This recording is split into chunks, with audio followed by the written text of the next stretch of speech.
Engineering service 2023 mains exam के लिए क्या स्ट्रेटेजी होना चाहिए। सबसे पहला जो सवाल मेरे पास रोज आता है एवरीडे, सर कट ऑफ क्या जाएगा। मैं ये बताता हूं 180 से नीचे नहीं जाएगा एंड 220 से ऊपर नहीं जाएगा।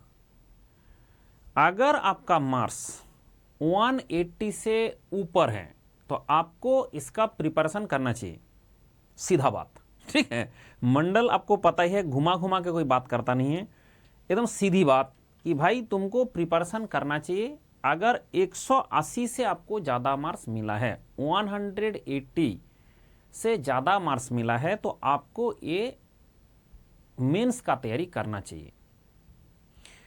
प्रीलिम्स एग्जाम देख के जो लोग खुश होते हो कि मेरा बहुत अच्छा मार्क्स है और कुछ लोग दुखी होते हो कि मेरा बहुत बुरा मार्क्स है, आपको मैं बता दूं ओनली 38%, 38.46% का एग्ज़ाम आपके पास हुआ है। अभी बचा कितना है, 60% से ज़्यादा आपका बचा हुआ है। मतलब कैसे सर, अभी तक जो बंदा खुश हो रहा है कि मेरा बहुत अच्छा मार्क्स आ गया, तो वो खुश ना हो, क्योंकि आपका जो 500 मार्क्स का अभी तक एग्ज़ाम हुआ है एंड टोटल 1300 मार्क्स है। 500 हो गया आपका प्रीलिम्स एग्जाम, फिर 600 मार्क्स का होगा 300 दो पेपर, वो होगा मेंस एग्जाम, फिर 200 मार्क्स का होगा इंटरव्यू। टोटल 1300 मार्क्स में आप अभी तक 500 पार कर चुके हो। अगर इसको 100 से मल्टीप्लाई करें तो देखिए आपका रहा 38.46%। ओनली इतना आपने अभी तक कवर किया और इसी में आपको लगता है कि मैंने दुखी होना शुरू हो गया, मैंने खुश होना शुरू हो गया। असली गेम तो अभी है और ये गेम सिर्फ मैकेनिकल से खेला जाएगा। अभी जो 600 मार्क्स है वो इससे कई गुना भारी है भाई। आप मेंस एग्जाम में मार्क्स लाना, that is a very difficult task. अभी तक आपको क्या हो रहा था कि छोटे छोटे क्वेश्चन है, जैसे मर्जी लिख के आया, आपका हैंडराइटिंग से कोई मतलब नहीं है, आप यूनिट लिखते हो नहीं लिखते हो कोई मतलब नहीं है, आंसर आ गया तो बंदा खुश है। लेकिन नाउ एग्जामिनर आपका हर चीज चेक करने वाला है। सबसे पहला फॉरमोस्ट जो चीज होता है कि आपका ये आदत, आपको कभी भी अगर ऐसा आदत है कि यूनिट ना लिखना और यूनिट गलत लिखना,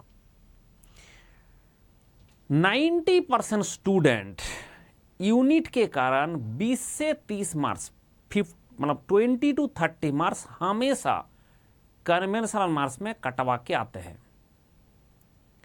बोला सर मैं नहीं करता हूं, मैं आपको दिखाता हूं, आपका भी कटेगा। ऐसे कैसे, जब मंडल का बात सुन लोगे पता चल जाएगा कि क्यों कटता है। अगर सुधार जाओगे तो आपका वो 30 मार्क्स आपका है। 20 to 30 मार्क्स का क्वेश्चन में ऐसा लिखा जाता है कि अब मुझे बताइए किलो एक यूनिट है, वो कैपिटल है कि स्मॉल है और क्यों है। सर इस धरती में जितना भी मल्टीप्लायर है वो सारे होता है स्मॉल, लेकिन किलो एक ऐसा मल्टीप्लायर है जो हुआ कैपिटल। क्यों भाई, क्योंकि केल्विन हमारा कैपिटल के लिखने के कारण किलो को लिखना पड़ा स्मॉल के। अब स्मॉल के एंड कैपिटल के देखने तो एक ही जैसा होता है। अब एग्जामिनर क्या करेगा कि उसका जुगाड़ से काटेगा आपका मार्क्स। कैसे बोलता हूं, जैसे आपने लिखा किलो जूल, अब आप मुझे बता दीजिए मैंने जो किलो जूल लिखा हूं, क्या ये गारंटी के साथ मैं बता सकता हूं, एग्जामिनर का आंखों में घुस जा रहा है कि ये किलो छोटा लिखा हूं, किलो स्मॉल लिखा हूं। लेकिन आप लिखते हो, जैसे मैंने किलो न्यूटन लिखा, किलो न्यूटन, क्या मैंने जो लिखा हूं किलो, अभी जो मैंने लिखा हूं क्या एक गारंटेड है कि मैंने किलो छोटा लिखा हूं। मतलब किलो आपको ऐसे लिखना पड़ेगा, kilo joule, kilo newton, kilo watt. सबसे बड़ा प्रॉब्लम होता है किलो वाट। एक्चुअली जितना भी साइंटिस्ट का नाम से यूनिट होता है वो हमेशा कैपिटल होगा। साइंटिस्ट का नाम से हमेशा कैपिटल होना चाहिए। किलो पास्कल, तो किलो का के छोटा होगा, देखिए किलो का के छोटा होगा, पास्कल का, पास्कल साइंटिस्ट है, और ये तो इसके चक्कर में किलो का साइज भी हमें कितना करना पड़ेगा, उतना ही करना पड़ेगा, जो किलो है उसका साइज भी उतना ही करना पड़ेगा। और यही चीज में बंदा फंसता है। अभी तक ये सब चीज को आपका जरूरत ही नहीं पड़ा। सारा देश में आप ऑब्जेक्टिव एग्जाम देते रहते हो, कन्वेंशनल एग्जाम जहां देते रहते हो, उन लोगों को पता नहीं है। भाई एग्जामिनर को तो पता होना चाहिए, आपका कॉलेज वाले को पता होगा तब ना काटेगा मार्क्स। वो तो कभी बताया नहीं, उन लोगों को भी नहीं पता। लेकिन यूपीएससी का जो पेपर चेक करता है वो लोग जानते हैं बच्चे कहाँ गलती करेगा, क्योंकि केल्विन होता है कैपिटल, केल्विन होता है कैपिटल, ठीक है, केल्विन कैपिटल है। जैसे मान लो आपको बोला गया वाट पर मीटर केल्विन, आपने लिखा ऐसे के, ये छोटा है कि बड़ा है? सर मीटर के साथ आपका के बराबर हो गया तो इसका मतलब वो आपका छोटा हो गया, तब जाके लिखा जाता है। इसके केस में इसका जो के है ऐसे करके लिखा जाता है, सो दैट मैं बता रहा हूं मैंने के को बड़ा लिखा हूं और एम को थोड़ा सा और छोटा नीचे कर दिया जाए, सो दैट एग्जामिनर को पूरा पता चले, आंखों में जाके घुसे कि मेरा मीटर छोटा है, मेरा केल्विन बड़ा है। पहले तो ध्यान रखें कि यूनिट के चक्कर में आपका एक किलो के चक्कर में 20 से 30 मार्क्स हर बंदा का कटता है, और मंडल से जब पढ़ लेता है तो उसको 20-30 मार्क्स का हमेशा एज मिलता है। तो ये पहला बात है। दूसरा होता है हर चीज का यूनिट लिखो। आप बचपन में पढ़े थे जब यूनिट आपको पढ़ाया गया था कि यूनिट नहीं लिखा तो दैट इज मीनिंगलेस।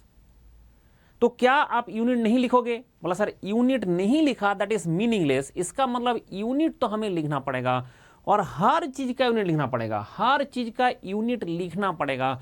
अगर आपने कोई भी डेटा लिखा और यूनिट नहीं लिखा, इसका मतलब एग्जामिनर आपको मार्क्स वहीं से काटेगा। तो उसमें जीरो नहीं करता है, उसमें जीरो नहीं करता, इसमें जीरो करता है। क्यों जीरो? इसलिए किया जाता है कि that is a basic mistake. Basic mistake कभी अलाउड नहीं है।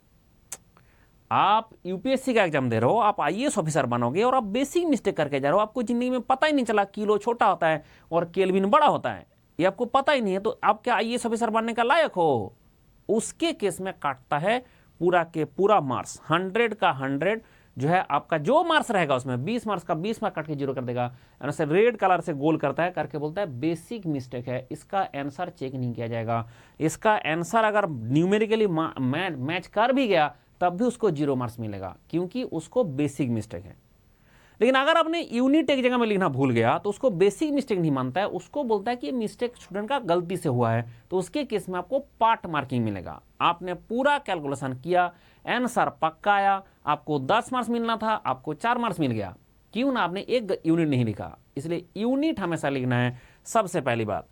दूसरा बात हो रहा है कि इसमें जो क्वेश्चन आता है that is mostly numerical.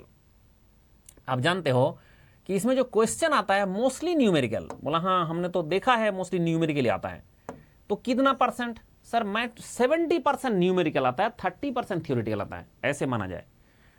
70% numerical आएगा, 30% थ्योरेटिकल क्वेश्चन आएगा। तो और आपने कैलकुलेटर में मास्टर नहीं हो।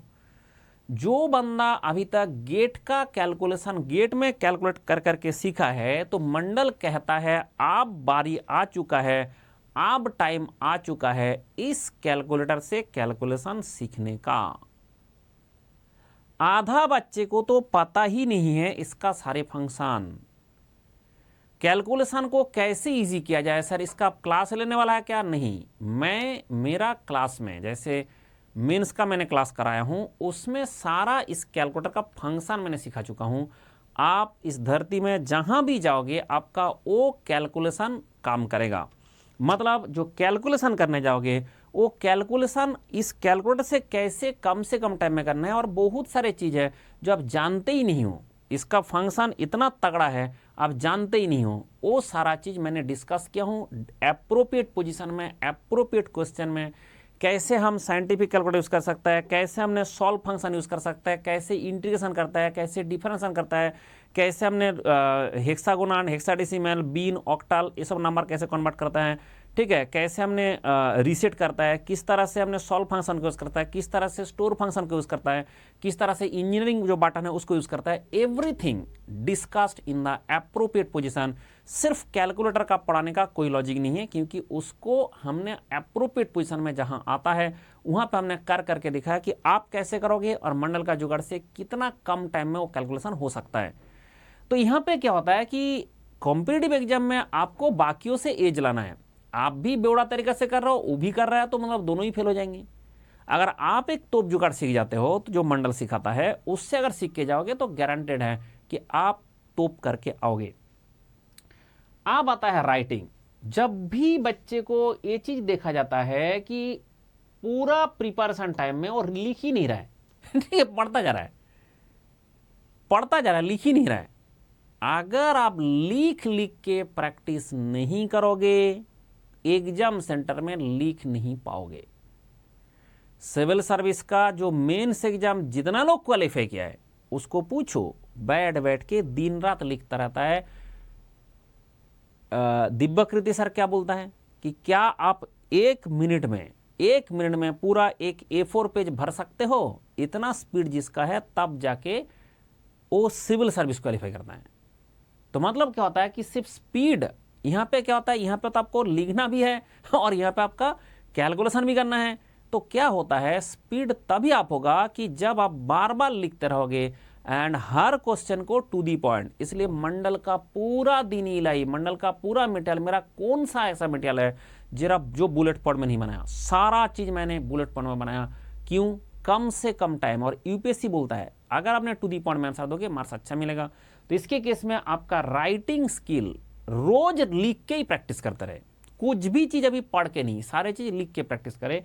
तो पढ़े फिर लिखे, तो writing skill is very very important. और वो भी कुछ कुछ केस में बोला जाता है कि ये जो है ना टाइम यूज करे। पहले आप राइटिंग करें, पहले राइटिंग करें, लेकिन वो राइटिंग क्या होना चाहिए कि आपको पहले जब राइटिंग करें टाइम नहीं लगना है पहली बार।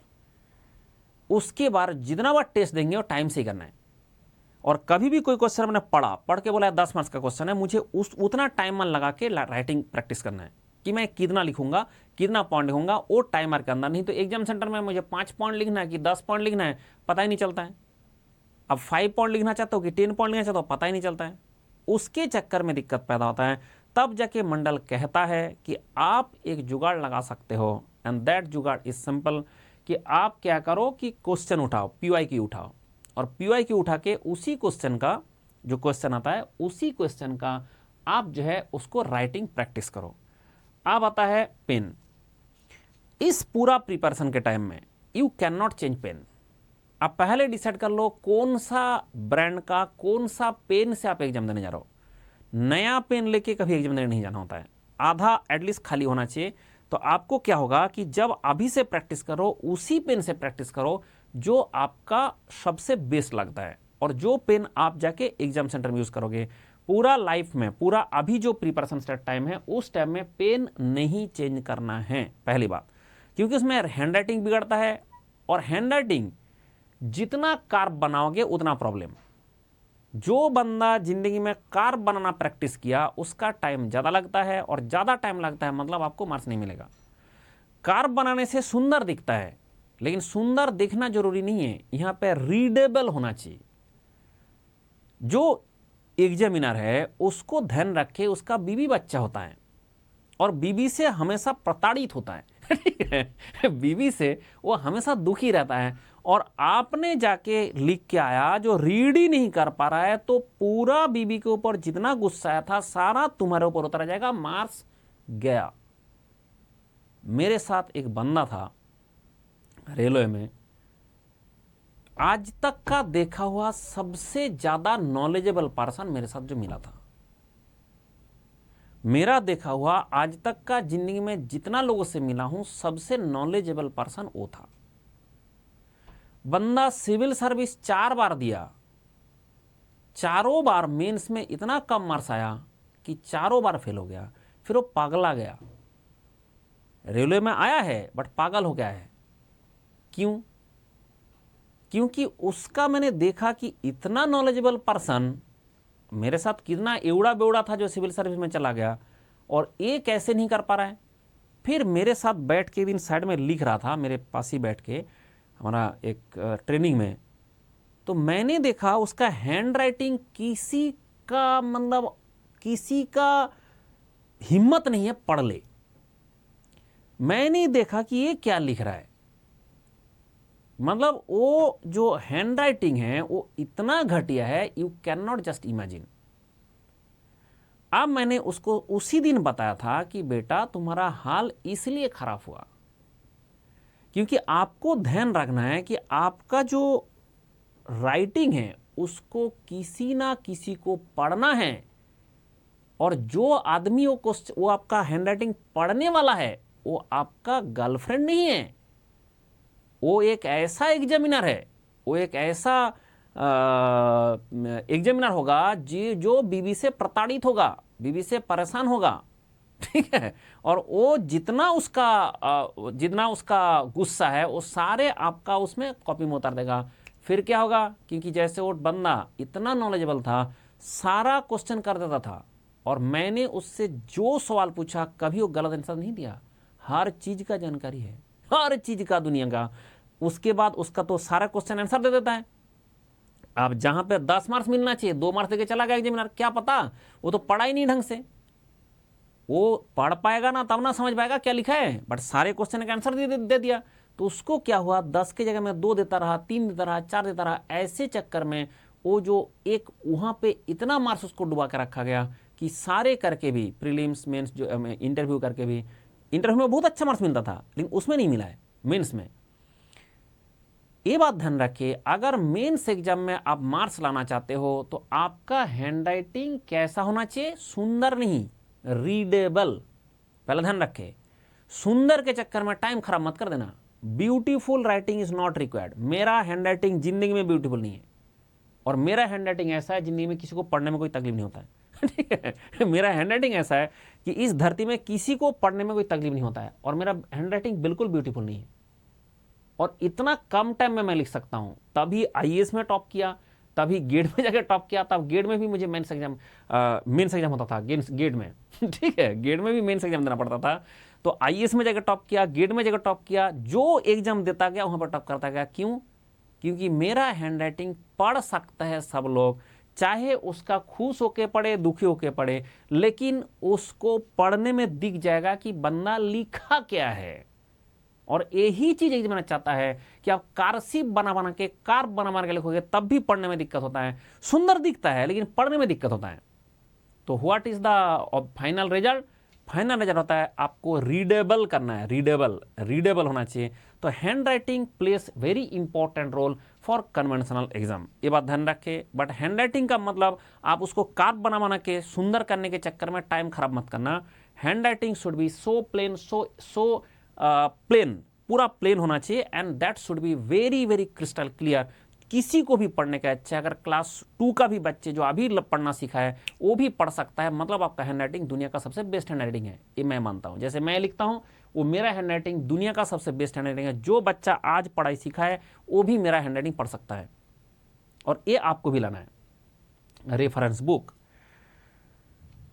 क्या सारा किताब पढ़ ले? सर 3 महीने में कौन सारा किताब पढ़ सकता है? तो क्या करें सर, अब आपका आएगा पीवाईक्यू का खेल। आप पीवाईक्यू सिर्फ आईएएस का करके जाओगे तो नहीं होगा, सिविल सर्विस का भी उठाना है, आईएफएस का भी उठाना है। आईईएस का एकदम लेटेस्ट से शुरू करिए, एकदम लेटेस्ट वन से, लेटेस्ट जो वन होता है उसमें शुरू करिए। और सिविल सर्विस में क्या, थोड़ा सा थियोरेटिकल क्वेश्चन ज़्यादा आता है, बेसिक क्वेश्चन ज़्यादा आता है, थियोरेटिकल ज़्यादा आता है। तो क्या होगा कि आईईएस का पहले आपने 5 ईयर्स को टारगेट कर लीजिए, 5 साल का। उसके बाद सिविल सर्विस का 2 साल का कर लीजिए। इसका होगा 5:1, ये रेशियो रहेगा। अगर इसका 5 साल का किया, मतलब इंजीनियरिंग सर्विस का 5 ईयर्स का किया, तो इसका 2 साल का करना है। इसका 5 ईयर्स का किया, का 2 ईयर्स का करना है, इसका जो है 1 ईयर का करना है। आप सारे क्वेश्चन नहीं सॉल्व कर सकते। अब बोला सर इसका मैंने 10 कर रहा हूं, तो इसका 10 कर रहा है, इसका 4 ईयर का करना है, इसका 2 ईयर का करना है। सर इसका मैंने 15 ईयर्स का करने जा रहा हूँ, 15 ईयर्स का करने जा रहा हूँ, तो इसका होगा 6 ईयर्स का करना है, इसका 3 ईयर्स का करना है। तो ऐसे करके आप चलते जाइए। तो पहला टारगेट आप 5 लीजिए, 5 ईयर्स का जितना भी इंजीनियरिंग सर्विस का क्वेश्चन है, क्योंकि अभी आप प्रीलिम्स पढ़े हो, सारा सिलेबस आपका पता है, कहाँ पे क्या होता है, कौन सा सब्जेक्ट है, कौन सा टॉपिक है, सब कुछ पता है। जैसे आपको बोला कि पहला मेरा एक आईएएस का क्वेश्चन आया जो कास्टिग्लियानोस थ्योरम से आया, तो तो आपने सीधा किताब खोलिए, कास्टिलियन थ्योरम चार्ट डालिए, 2-4 उसका न्यूमेरिकल कर डालिए वहां पे। जुगाड़ समझ में आया? आप आईएएस का क्वेश्चन उठाया, उस क्वेश्चन में कास्टिलियन थ्योरम मिला, आप कास्टिलियन थ्योरम किताब से चार्ट डालिए और उसमें 2-4 न्यूमेरिकल क्वेश्चन सॉल्व कर डालिए वहीं से, और ये जो क्वेश्चन है उसके बाद सॉल्व करिए। ये अगर आपने पीवाईक्यू का बुक खरीद लिया तो आपसे कभी इंजीनियरिंग सर्विस क्वालिफाई नहीं होगा। ठीक है, पीवाईक्यू का बुक खरीद रहा है कुछ बच्चे कि पीवाईक्यू का बुक खरीद लिया, खरीद के लगा हुआ है कि उसको मैं पीवाईक्यू का पहला तो जो आंसर दिया जाता है वो आईएएस ऑफिसर कोई देता नहीं है, कोई अच्छा टीचर ने देता नहीं है, वो जो जहाँ से मौका मिला उठा के डाल देता है, और आपको लगता है स्टैंडर्ड है, बस आप सबसे घटिया स्टैंडर्ड का बुक पढ़ोगे तो क्या आपका यूपीएससी वाले वो घटिया स्टैंडर्ड का आंसर देने में तैयार हो जाएगा? इसलिए वो जो स्टैंडर्ड आंसर है वो लिखना है, और वो किताब में ही रहता है। बुक पढ़ने के बाद आपको पक्का पता चल जाएगा कि क्या होता है क्या नहीं होता है। नेक्स्ट होता है टेस्ट सीरीज।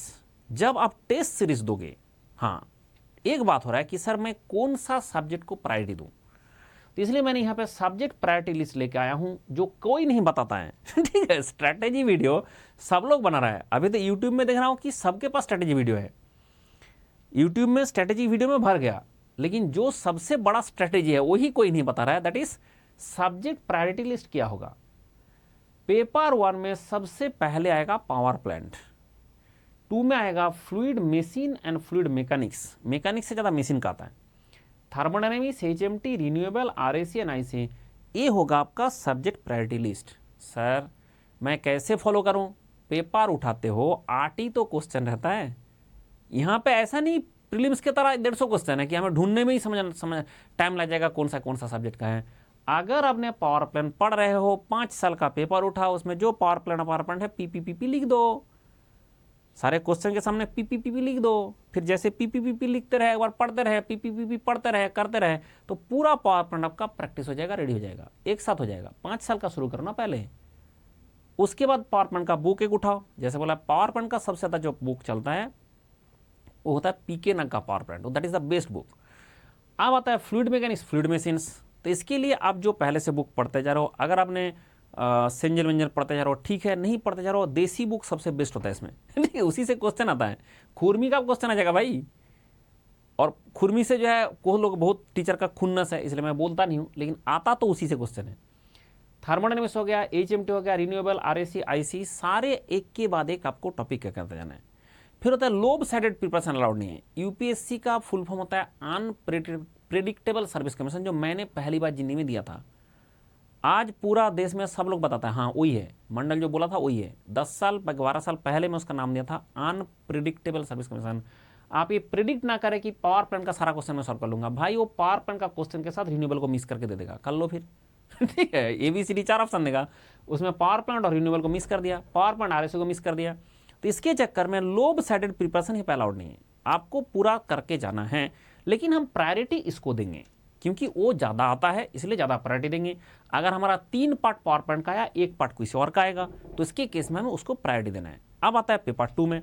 जब पेपर 2 में जाओगे, सोम एंड मैकेनिक्स, एक्चुअली मैकेनिक्स कोई उन्होंने सोम बोलता है यहाँ पे, मतलब इंजीनियरिंग सर्विस का सिलेबस है मैकेनिक्स बोलता है उसको, सोम को भी, एंड प्रोडक्ट्स और इंजीनियरिंग मटेरियल्स। अब एक चीज़ बहुत बड़ा प्रॉब्लम है, बच्चे के लिए बहुत बड़ा प्रॉब्लम है ये, प्रोडक्शन का प्रायोरिटी इंजीनियरिंग सर्विस का प्रीलिम्स में ऐसे करके 0 के आसपास कर दिया, और मेंस में उसका प्रायोरिटी एकदम पीक में है। अब ये बात बच्चे समझ नहीं पाता है। ठीक है, प्रोडक्शन का जो है, प्रोडक्शन इंजीनियरिंग मटेरियल्स का इतना प्रायोरिटी है, और इसमें ये दोनों का सेम प्रायोरिटी है, मटेरियल साइंस एंड प्रोडक्शन का सेम प्रायोरिटी है, और इतना ज़्यादा प्रायोरिटी है, इतना ज़्यादा प्रायोरिटी है कि क्या बताऊं। मतलब आप देख लो, प्रीवियस ईयर का पेपर चेक कर लो, आपको पता चल जाएगा कि जैसे प्रीलिम्स में बिल्कुल नहीं आता है और मेंस में भरपूर क्वेश्चन आता है, and that is highly scoring, highly मतलब हाईली स्कोरिंग। इंडस्ट्रियल है, ऐसा ऐसा क्वेश्चन उठा के देता है, टीचर से ही नहीं हो पाता है। ठीक है, वो तो बड़े बड़े क्वेश्चन उठा के दे देंगे। टोम है, उसमें भी अगर बहुत अच्छा प्रैक्टिस का वाइब्रेशन का क्वेश्चन आप कर सकता है, पर सारा करना मुश्किल होता है। रोबोटिक्स होता है, डिजाइन होता है, एंड मेगाट्रॉनिक्स। तो सर आप कौन कौन सा सब्जेक्ट पढ़ाने वाले हो? पढ़ाने वाला नहीं हूं, मैंने पढ़ा चुका हूं। मैंने आपके लिए 3 सब्जेक्ट, एक होता है सोम स्ट्रेंथ ऑफ मटेरियल्स, एक होता है प्रोडक्शन इंजीनियरिंग मटेरियल्स एंड एक होता है आपका रोबोटिक्स। ये 3 सब्जेक्ट का मैंने complete guidance free of cost, पहले ध्यान रखिए कंप्लीट है एंड ये आपका फ्री ऑफ कॉस्ट है, ये मैं प्रोवाइड करता हूं। और ये बात तो सबको पता है कि रोबोटिक्स अगर आपको पढ़ना है, अगर क्वेश्चन सॉल्व करना है, इस देश में एक ही टीचर है जो रोबोटिक्स पढ़ाता है मेंस के लायक, और जिससे मेंस का क्वेश्चन फंसता है, दैट इज मी। इसलिए रोबोटिक्स अगर आपको पढ़ना है तो यहीं से पढ़ के जाना है, कंप्लीट फ्री ऑफ कॉस्ट मिलेगा, ये भी मिलेगा, ये भी मिलेगा, ये भी मिलेगा। मेरा सोम का लेक्चर पढ़ लो, मेरा प्रोडक्शन का 2 पार्ट में है वो पढ़ लो, और ये टोटल 4 पार्ट में होगा, ये हमने 2 पार्ट में बना कर दिया हूँ, ठीक है, और मटेरियल साइंस का 1 पार्ट में हो गया। तो ऐसे करके बोला सर ये सारा चीज आपका मिलेगा कहां से? मंडल से ज्यादा इस धरती में कोई भी ऑर्गेनाइज नहीं है, तो मैं सारा ऑर्गेनाइज करके आपके लिए बना के रखा हूं दिस वन। क्या? This is the topic list. ये हमारा क्या होता है कि जैसे आप जाओगे यहाँ पे मेंस का एक स्प्रेडशीट होगा, दिस वन। यहाँ पे आप देख लो, आपको जो रिक्वायरमेंट है एवरीथिंग गिवन है, कंप्लीट फोल्डर का लिंक ये है, प्रोडक्शन का लिंक दूसरा, प्रोडक्शन पार्ट 2 का लिंक तीसरा, robotics main study material 4th and some main study material. जैसे रोबोटिक्स है, रोबोटिक्स में एक चीज हमेशा आता है और हमेशा आएगा, कभी कभी तो 4 क्वेश्चन आ जाता है उसी का, पूरा रोबोटिक्स का क्वेश्चन आ चुका है, देख लो पूरा पीआई के देख के, उसमें लगता है डीएच पैरामीटर्स। अब डीएच पैरामीटर इस देश में किसी को ढंग का नहीं आता है, फिर मैंने उसके लिए स्पेशल मेथड डिजाइन किया, एंड वो स्पेशल मेथड अगर आप यूज करोगे तो आपका डीएच पैरामीटर का क्वेश्चन मूंगफली से मूंगफली बन जाता है ठीक है, ये मूंगफली से मूंगफली बन जाता है। उसका देखना बाद में मैंने उसका पूरा एक स्ट्रेटेजी बना के दिया हूं, तो इसका मूंगफली से मूंगफली बन जाएगा अगर रोबोटिक्स का स्टडी मटेरियल मेरे से पढ़ लिया। रोबोट और किसी से होगा भी नहीं, अदर देन मी, इससे किसी से होगा नहीं। इसलिए जितना भी आईएएस ऑफिसर अभी है, अभी 100% ऑफिसर मेरे से पढ़ के जाता है, एक प्रोडक्शन, एक होता है सोम, ठीक है, क्योंकि मैंने सारा का अभी तक मेंस का काम नहीं किया, मैंने सारे प्रीलिम्स का काम किया हूं, सारे का मेंस का काम नहीं किया। पहले मैंने प्रीलिम्स का काम करूंगा, फिर मेंस का काम करूंगा। इसलिए आपके पास अभी 3 है, प्रोडक्शन हो गया, मटेरियल साइंस हो गया, आपका सोम हो गया एंड रोबोटिक्स हो गया। ये जो काम करके दिया, ये आपका इनसिसेंस हो गया, वेल्डिंग कास्टिंग हो गया, मटेरियल, मतलब ये जो आपका चीज़ है पूरा मेंस का स्टडी मटेरियल है। और सर इसमें कैसे फॉलो करूंगा? फॉलो करने के लिए कुछ नहीं करना है, ये आपने जैसे फोल्डर क्लिक करोगे आपका एक पीडीएफ मिलेगा, मतलब पीडीएफ में वीडियो, हाँ वही तो बोल रहा हूँ मैं, इसी पीडीएफ के अंदर वीडियो है। ऐसे डाउनलोड कर लेना, क्योंकि ये बहुत ह्यूज फाइल है, इसलिए आपको डाउनलोड करने जाओगे, बोलेगा मेरे से नहीं हो पा रहा है, ये 171 MB है, गूगल फेल, लेकिन आप फेल नहीं होंगे, आप करो डाउनलोड एनीवे, ठीक है। आप जैसे डाउनलोड कर लोगे, 171 MB का फाइल है, थोड़ा सा टाइम लगेगा उसको ओपन होने में। जैसे ही ये आ जाता है, उसके बाद आप देखोगे उसी में थ्योरी है, उसी में क्वेश्चन है, उसी में वीडियो है। आपको ढूंढने का जरूरत नहीं है, आपको इधर उधर मुंह मारने का जरूरत नहीं है, सीधा उसी में वीडियो है। आप क्या करोगे कि जैसे ही इस वीडियो क्लिक करोगे, जैसे आपने देखा कि इसमें क्या क्या है, क्या क्या चीज़ है, आपका कौन कौन सा एग्जाम में लगेगा, क्योंकि हम क्या क्या कराएंगे वो भी लिख के दिया हूँ भाई। ये जो कौन कौन सा एग्जाम में लगेगा वो भी आपको लिख के दिया हूँ। ये सीमेंस है, CSC mains, IFS, SSC, DRDO, state service, college and university exam, जो बच्चे देना चाहते हो, इसमें क्या क्या कवर किया गया, एवरीथिंग एकदम क्रिस्टल क्लियर तरीके से है। अब आपको मिल जाएगा इसमें लिंक, बस आप जैसे ही बोला सर मुझे पढ़ना है तो करो क्लिक, जैसे ही क्लिक किया सीधा क्लास खुल गया जैसे ही क्लिक किया सीधा क्लास खुल जाएगा। और जैसे उसके बाद वाला क्लास करना है, उसके बाद दूसरा में चले जाओ, दूसरा में क्लिक कर दो। मतलब क्या होता है कि एक ऐसा जुगाड़ हमने बना के दिया है कि जो आपको ढूंढने का लोचा खत्म, सूंघने का लोचा खत्म, एवरीथिंग क्रिस्टल क्लियर तरीके से बना के दिया हूं, एंड दैट इज सफिशिएंट।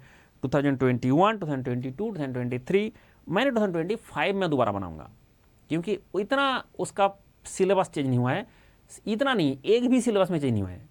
जब एक भी नहीं हुआ है तो दोबारा क्यों पढ़ाना है, फालतू की टाइम खराब करना, ये खराब करना, मेरे तरफ से जो है उतना टाइम नहीं है। मैंने अभी पूरा गेट का सारा सिलेबस कराता हूँ, और पूरा सिलेबस जब गेट का कराना है तो उसमें थोड़ा सा तो हमें इसमें लिवरेज चाहिए, तो इसलिए मैंने 5 ईयर्स, जैसे सिलेबस अगर चेंज हो जाएगा मैं आज ही क्लास कराऊंगा दोबारा, सिलेबस चेंज नहीं हुआ तो 5 साल, मतलब मैंने 2025 के लिए फिर दोबारा इसको पढ़ाऊंगा, ठीक है। और जो मैंने करा दिया एक क्वेश्चन भी उसके बाहर नहीं जाएगा। आप एक बार पढ़ोगे तब पता चल जाएगा एक भी क्वेश्चन में, जैसे मेरा सोम, आपने कहीं से भी सोम पढ़ लेना, पढ़ने के बाद मेरा सोम पढ़ लेना एक बार, आपको पता चल जाएगा क्या डिफरेंस है। कहीं से भी पढ़ लेना, एनीवेयर इन दिस वर्ल्ड, जिससे भी पढ़ना पढ़ लेना, उसके बाद मेरा सोम पढ़ लेना, तब पता चल जाएगा क्या डिफरेंस है, क्या तोप चीज है। इसलिए मैं एक बार बता देता हूं कि जो आपको मैंने बोला, हमेशा ध्यान रखें कि जो आपको मैंने बोला कि ये जो प्रोसीड्योर है ये फॉलो करना बेहद जरूरी है। नेक्स्ट आता है सर टेस्ट सीरीज। जो बंदा टेस्ट से जितना घबराता है वो उतना बेवकूफ है। टेस्ट एक ऐसा चीज है जिसको हम बोलते हैं, जैसे आपका शादी नहीं हुआ, जब शादी होगा तब देखोगे कि आपका जो भी कमियां हैं आपका बीवी बता सकती है। जैसे मंडल का कमी कुछ आपको दिखता नहीं है, लेकिन मंडल का कमी ढूंढना है, मंडल का बीवी से पूछ लो, वो 1 सेकंड के अंदर आपको 10 कमियां ना बता दे तो ठीक है। आप सिर्फ मेरा नहीं, मेरा खानदान का, मेरा मतलब सबका बीवी का सेम हाल होता है। किसी का भी अगर बारे में आप बोलोगे कि मैं जानकारी चाहता हूं उसका क्या कमी है, उसका बीवी से पूछ लो, उसका क्या, उसका खानदान का पूरा, उसका मतलब सबका बता देंगे 1 मिनट के अंदर। यही चीज करता है हमारा टेस्ट सीरीज। अब पढ़ तो रहे हो बट टेस्ट देना जरूरी है, क्योंकि एक सबसे बड़ा बात है क्यू कैप रहेगा, मतलब क्योंकि मतलब जो क्वेश्चन आंसर शीट एक साथ हैं, तो उसमें कितना स्पेस देगा उतना ही स्पेस में लिखने का आदत तो डालना है भाई। कभी आपका बड़ा लिखने का इच्छा है, एक जब मैंने छोटा स्पेस दिया, तो फिर आपके पास पॉइंट पता होना चाहिए कि मैं 5 पॉइंट लिखूंगा तो कौन सा मेन पॉइंट है। अगर मुझे 10 पॉइंट लिखना है तो उसमें मेन 5 पॉइंट पहले रहेगा, बाद में रहेगा ये। आप जो थियोरेटिकल क्वेश्चन है उसका आंसर देने का बेस्ट तरीका होता है first sentence should be the answer of the full question. अच्छा, मतलब एक ही सेंटेंस में आपको पहले बता देना है, एक ही सेंटेंस में पूरा आंसर दे देना है। ये बढ़ता है घटता है, बच्चे क्या करता है पूरा हिस्ट्री तरह लिख के लास्ट में लिखता है कि बढ़ता है घटता है, नहीं। फिर आपका एग्जामिनर उतना पढ़ने का, भाई जो एग्जामिनर है, मैंने बोल रहा था अभी बीबी से प्रताड़ित है ठीक है, वो लोग क्यों पढ़ेंगे आपका क्वेश्चन? क्या उन लोगों के पास और कोई काम धाम नहीं है? उसके पास क्या व्हाट्सएप नहीं है, उसके पास क्या ऐप नहीं है, सब कुछ है। तो फिर तुम्हारा क्वेश्चन क्यों पढ़ने जाएंगे? तुम्हारा लिखा हुआ चीज को क्यों वो उद्धार करने जाएंगे हड़प्पा मोहनजोदड़ो की तरह? तो आपको ये बात जिसको समझ में आ जाता है, ये बात मैंने सबसे पहले समझा था कि एग्जामिनर एक ऐसा पर्सन है जो सुनना नहीं चाहता है, जो पढ़ना नहीं चाहता है, मुझे पढ़वाना है। और अगर पढ़वाना है तो उसके लिए क्या होगा, पहला लाइन में लिख दो। अब उनको पहला लाइन में जब पता चल जाता है कि इसका आंसर क्या है, फिर वो पूरा आपका एक्सप्लेनेशन पढ़ता भी नहीं है। फिर पता चल जाता है अच्छा 2 एक लाइन और भी देख लिया, क्योंकि आप आंसर देते हो हिस्ट्री की तरह पूरा कहानी बोल के लास्ट में बताते हो कि एक्चुअल में क्या होगा। बट एग्जामिनर चाहता नहीं, मुझे पहले बता दो उसके बाद तुम करो एक्सप्लेन। इसलिए हर थियोरेटिकल क्वेश्चन का आंसर हमेशा पहले होगा। जितना न्यूमेरिकल क्वेश्चन होता है, हर न्यूमेरिकल क्वेश्चन का जब आपका ऑप्शन रहता आता है, जो आंसर होता है ऐसे करके एक बॉक्स बनाना एंड उसके बाद यहाँ पे आंसर लिख के आना। नहीं तो दूसरा एक तरीका होता है, पूरा क्वेश्चन जो करते हो कन्वेंशनल, क्योंकि इसमें क्या होता है ना, स्पेस मिलना बहुत मुश्किल होता है। अगर स्पेस कम हो रहा है तो क्या करोगे? नहीं तो जब पहले पेपर वाला होता था हम जुगाड़ बताते थे कि जब भी पूरा क्वेश्चन सॉल्व हो गया उसके बाद लास्ट में ऐसे करके एक आंसर लिख के फिर आंसर लिखना होता था। बट वो स्पेस का कमी हो रहा है आजकल, इसलिए जो फाइनल आंसर आ गया ऐसे एक बॉक्स बना के उसमें आंसर ये लिख देना। अब क्या होगा, एग्जामिनर को दिख जाएगा कि भाई ये तो आंसर है। फिर वो चेक किया आंसर कितना था, 460, ठीक है, इसमें कितना लिखा बेटा स्टूडेंट ने 461, ठीक है भाई आसपास है, 2 मार्क्स फुल। तो मतलब आपको एक चीज मैं बता रहा हूं कि जो एग्जामिनर पढ़ना नहीं चाहता है उसको पढ़वाना है, और वो तरीका आपको ऐसे ऐसे टेक्निक से मिलता है। और मेरा क्लास कर लो, कैलकुलेटर का प्रॉब्लम ऐसे ही सॉल्व हो जाएगा, यूनिट का प्रॉब्लम सॉल्व हो जाएगा, और आपका PYQ जो बात कर रहा हूँ ये सारे मैंने खुद करके रखा हूँ, तो आपको ढूंढने का जरूरत नहीं है। एंड टेस्ट सीरीज आपको भर भर के टेस्ट सीरीज देते रहना है। टेस्ट जितना देंगे उतना अच्छा है, डेली टेस्ट देंगे और अच्छा है, क्योंकि जितना आप लिखेंगे उतना प्रैक्टिस होगा। एंड सब्जेक्ट प्रायोरिटी लिस्ट को फॉलो करें, क्योंकि सब्जेक्ट प्रायोरिटी लिस्ट अगर आपने फॉलो नहीं किया फिर आप जो सबसे लीस्ट इंपॉर्टेंट है उसको मोस्ट इंपॉर्टेंट ना बनाएं। लेकिन ये भी ध्यान रखें कोई भी एक सब्जेक्ट छोड़ के ना जाए, क्योंकि मिक्स जब करेगा सब्जेक्ट तो आपको पता नहीं चलेगा कौन सा कहां से आ जाएगा। इसलिए एक भी सब्जेक्ट यहाँ पे छोड़ना नहीं है, बिकॉज यूपीएससी क्या है, ना UPSC is the unpredictable service commission. ठीक है, अब होता है बात कि जिसको भी जो बात करना है, जिसको भी जो सोच विचार करना है, आप मेरे से डायरेक्ट कम्युनिकेट कर सकता है। मेरा व्हाट्सएप में जब भी आपका जो कोई भी डाउट होगा मुझे मैसेज भेजिए, मैं आपको हमेशा गाइड करता रहता हूं। एंड ये ऐसा नहीं कि मैं आपके लिए कर रहा हूं, पूरा देश में जो स्टूडेंट जो दिक्कत होता है मैं उसको गाइड करता रहता हूं, इसलिए आपको भी गाइड मैं कर दूंगा, कोई दिक्कत नहीं है। एक थोड़ा सा मैं अनाउंसमेंट बता देता हूं कि जैसे अनअकैडमी का रैंक प्रिडिक्टर है, उसमें रैंक प्रिडिक्ट होता है। एंड आपको सबको पता होगा अनअकैडमी में हमारा आ चुका है offline centre. And offline centre में जो देश का सारे टॉप एडुकेटर है वो पढ़ा रहा है और मैं भी पढ़ा रहा हूँ। इसमें आपको अगर कभी ऑफलाइन सेंटर के बारे में कुछ जानकारी चाहिए तो 858585 करके जो 5 बार नंबर लिख दो, 858585 करके 5 बार नंबर लिखने से आपको मिल जाएगा ये नंबर। एंड जो QR कोड स्कैन करोगे, आप जैसे QR कोड स्कैन करोगे तो आपको वहाँ से मिल जाएगा। QR कोड स्कैन करने के बाद पूरा डिटेल्स एंड ये सारे ऑफर है जो आप देख सकते हैं। एंड ये आपका QR कोड है जिसको स्कैन करने से मिलेगा। अच्छा, मेरा QR कोड से याद आया एक चीज़ है, उड़ान एंड बुनियाद बैच हमारा चलता रहता है, जो 2024 के लिए उड़ान बैच है, 2025 के लिए बुनियाद बैच है। देश का सारे टॉप एडिटर आपके सामने हैं, वो पढ़ाएंगे। अब मैं भी हूँ। एंड खुश रहो कोड एक ऐसा कोड है अनअकैडमी में, जो कोड अगर आप यूज़ करते हो, अनअकैडमी में कोई भी कोर्स होता है उसमें आपको मैक्सिमम डिस्काउंट उस टाइम में जो चल रहा है मिलेगा। मतलब सिर्फ गेट IAS का नहीं, सिविल सर्विस का लो, आपका नीट का लो, IIT JEE का लो, जहाँ भी जाओगे आपको उतना मैक्सिमम डिस्काउंट मेरा खुश रहो कोड से मिलता है। इसलिए हमेशा खुश रहो कोड को यूज़ करें। बोला सर आपका जो स्टडी मटेरियल है उसका QR कोड क्या है? Yes, this is last thing जो हमें बताना जरूरी है। This is the QR code. अगर आप स्कैन करोगे तो मेरा जो स्प्रेडशीट दिखा रहा था वो पूरा मिल जाएगा, एवरीथिंग जिसमें अवेलेबल है। और अगर कोई भी टॉपिक में कोई डाउट है ना, जैसे मान लो कोई एक टॉपिक में डाउट है, सर मुझे कास्टिलियन थ्योरम समझने में दिक्कत हो रहा है, तो आप क्या करना, यहाँ पे जाना, ये मेरा जो स्पेस, ये जो प्लस है ना, आइकॉनिक क्लास है, लेकिन इसके लिए अनअकैडमी का सब्सक्रिप्शन चाहिए। इसमें जाके Ctrl F करना, मतलब फाइंड इन द सीट। जैसे बोला सर मुझे दिक्कत हो रहा है कास्टिलियन थ्योरम समझने में, तो आपको क्या करना है, कास्टिग्लियानो। जैसे ही कास्टिलियन थ्योरम करोगे, देखो आपको पहुंचा दिया पूरा कास्टिलियन थ्योरम में। यहाँ पे अगर आपने जो क्लास है उसको क्लिक कर दोगे, जैसे ही ये जो आपका लिंक है इसको क्लिक कर दोगे तो ये क्लास डायरेक्ट खुल जाएगा। ठीक है, और ये सारे सब्जेक्ट का है, ये ऐसे नहीं कि सिर्फ हमने इसका बता रहा है, सोम का, प्रोडक्शन का, सारे सब्जेक्ट का है। जैसे मान लो थर्मोडायनामिक्स है, आपका थर्मोडायनामिक्स है और थर्मोडायनामिक्स आपको एंट्रोपी में दिक्कत हो रहा है, तब नहीं इसमें सीधा एंट्रोपी सर्च करो, पहुंचा देगा। ठीक है, जो सर्च करोगे वहाँ पहुंचा देगा। ठीक है, जैसे आपका मेकाट्रॉनिक्स है, मेकाट्रॉनिक्स में आपका जो है वो समझ में नहीं आ रहा है PLC कैसा है, तो आपने PLC सर्च करो, यहाँ पे पहुंचा देगा।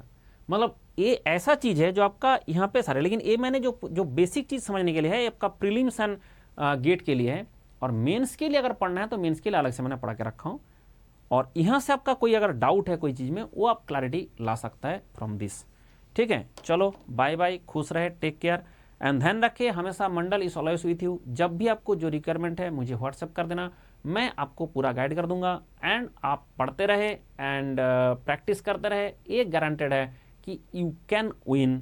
एंड वो प्रैक्टिस ही आपका डिपेंड कर जाएगा। एंड ऐसा नहीं है कि IAS का मेंस का प्रिपरेशन करके आपका नुकसान हो जाएगा, नॉलेज का भी नुकसान नहीं होता है। इसके बाद आपका सिविल सर्विस है, IFS है, आपका ISRO का होता है एग्जाम, नहीं DRDO का मेंस एग्जाम होता है, SSCJ का मेंस एग्जाम होता है, कॉलेज का एग्जाम होता है, यूनिवर्सिटी होता है। हर जगह में एक कन्वेंशनल वाला अप्रोच काम करता है। इसलिए जो 180 से ज़्यादा मार्क्स जिसको मिला है वो सारे लोग इसका प्रिपरेशन शुरू करें and start from now. Okay, bye bye, take care. Mandal क्या बोला नहीं, खुश रहो बोला नहीं, ऐसा थोड़ी हो सकता है। हमेशा खुश रहे और अपना काम करते रहे तो आपको ज़िंदगी में कोई दिक्कत नहीं होगा।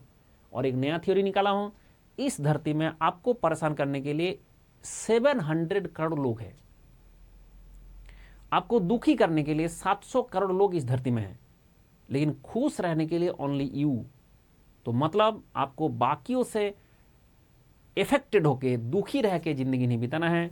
खुद हमेशा अपना काम करते रहना और खुश रहना, ये मंडल कहता है और मंडल खुद खुश रहता भी है। आपने देखा होगा कि इसलिए आप खुश भी रहे और अपना काम करते रहे। एंड जब जो जिस रिक्वायरमेंट है मंडल से डायरेक्ट कॉन्टैक्ट करें। Okay, bye bye.